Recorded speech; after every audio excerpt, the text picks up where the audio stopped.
Shortly after CNN played that clip of Cassie being attacked by P. Diddy in the hallway of the Intercontinental Hotel, this person that World Star is alleging is Kim Porter's former associate and also the alleged mistress of Osama bin Laden, she releases a series of tweets talking about Kim Porter. She alleges that there was a time when Cassie was being used to help abuse Kim. Now, I brought up the fact that World Star is alleging that this person was Kim Porter's former associate because we haven't really been able to get a clear answer on just who she was to Kim Porter. In the tweets that I'm about to show you, she says that she only met Kim Porter one time in person, but then they talked on the phone for 2 years after that. She starts off by saying, "This Diddy thing is not a surprise, but it makes me remember the horrible way he treated my friend Kim Porter and how I've always silently held him responsible for her young death. Rest in peace, Kim." She goes on to say, "Diddy was an MFer. Y'all would not even begin to believe the way he treated Kim Porter." And ironically, Cassie back then allowed herself to be used to disrespect Kim in her own home. Cassie let herself be flaunted in Kim's face, laughed at Diddy beating Kim, was awful. Her next tweet says, "I feel bad for Cassie getting beat up like that, but I still remember when Cassie allowed herself to be used racially against Kim Porter, as Diddy humiliated, beat, and repeat Kim for years. Y'all have always hated me for talking real about these men, but they deserve it." Next tweet says, "What y'all saw in that video of Diddy beating Cassie was nothing. Will never forget the time he tried to make Kim Porter lick Cassie's tampon, always using Kim's race as a put down.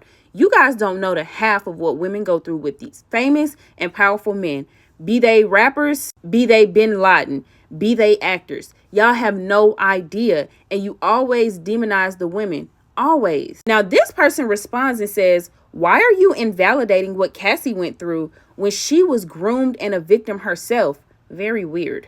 Kola Boof, I believe is her name, or at least what she's calling herself, says, "I didn't invalidate SHIT that Cassie has gone through. You Americans can't read." Ooh, not America catching a stray. Another person says, "You didn't need to say Cassie brought this upon herself to get this point across, by the way." And Kola responds, "I didn't say Cassie brought it upon herself. You did. I'm on Cassie's side. But of course, I had to tell the entire story. She started out thinking she was special and would not be treated the way she watched him treat Kim Porter." Now, this is in response to somebody asking, was Cassie forced? And I think they were asking, was Cassie forced to be around or be in a relationship with Diddy? Something like that. Kola responds, "She wasn't forced. Back then, she was the new piece and loved being told she was superior to Kim due to her race, her hair, and all the typical SHIT that women suck up when they're being used to put down another woman. But later on, he started treating her the same way he did Kim." This person responds, "But the age and power disparity was outrageous. Cassie had nothing in that relationship." Kola says, "I feel bad for Cassie. I really do. No woman deserves that treatment." Now, I'm not sure what Kola is responding to, but she says, "I have no idea. I was not truly close to Kim Porter. She asked me what went down with me and Osama bin Laden. We started talking on the phone about our experiences. I was happy that someone showed sympathy for my trauma and I could tell her without being judged.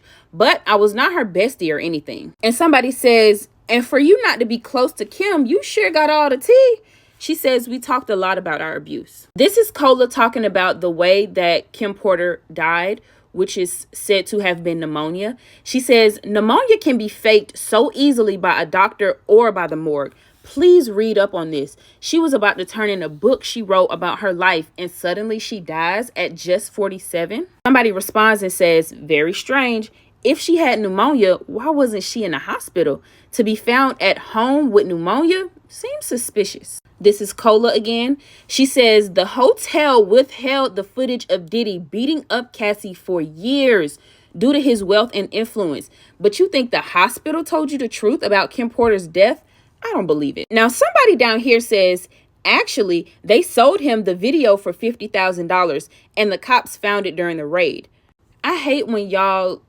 See, I always say that y'all are pretending to be dense, but you know what? I need to stop giving y'all that benefit of the doubt. I just hate how dense y'all are. If a hotel sees the footage that we just saw of Cassie getting straight up violated, and they decide to sell the footage to the abuser for $50,000 rather than putting it out in the media, giving it to the police, giving it to Cassie. Then they withheld the footage of Diddy beating up Cassie for years due to his wealth and influence. Why are you trying to make excuses for what the hotel did and why we're just now seeing that footage that came from a hotel? This is not secret private footage that comes from somebody's home.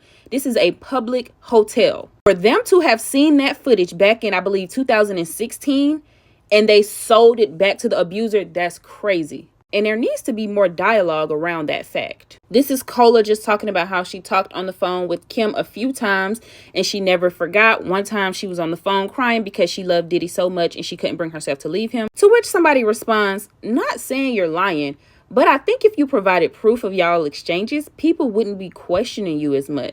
And again, America catches a stray. You Americans can go F yourselves. Kim Porter and I talked on the telephone for 2 whole years. Yes, we only met and had dinner once after a charity event, but we talked on the phone plenty. Lastly, Kola says, I met Kim Porter at a charity event in Hollywood. She and I had dinner after that. That's the only time I met her in person. But we talked on the telephone for 2 years, and I believe everything Kim told me. I publicly accused Diddy of all of this years and years ago. Well, Kola, I'll just say this. You say you met the girl one time, but y'all talked on the phone for 2 years. Y'all wasn't friends, but y'all wasn't besties or whatever you're saying. It's just coming across as a little suspicious, I'll say. Not to say that we don't believe you. We're just telling you how that portion of it sounds. But y'all get in the comments. Do y'all believe these tweets? Also, I want to know what you guys think about the fact that Intercontinental Hotels sold that footage to Diddy for $50,000 instead of putting it out in the media.